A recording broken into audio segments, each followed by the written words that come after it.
Бул сарай турбайбы бул жер? Ушинтип бере бересиңерби элге? Мына жерде нандары турат. Мороженое. Ушинтип жасаган болбойт да эми. Ушул жерде иштейсиңерби?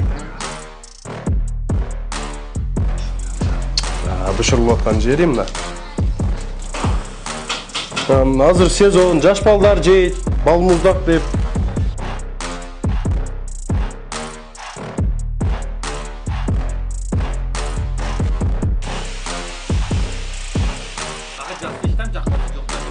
Жагып атабы ушу шарт. Морожененин сезону келди. Жо, элементарный формаңы карасаң. Адамча сүйлөң деп атам. Мен тартыш кереги жок. Адамгерчиликтен сүйлөсөк, мына адамгерчиликке жатабы? Звезда болушум керек азыр.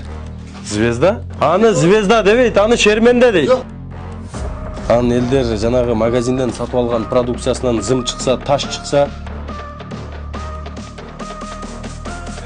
негизи эле биз канча сөз айтпайлы, бирок мынантип элдерге бергенге болбойт бул нерсени.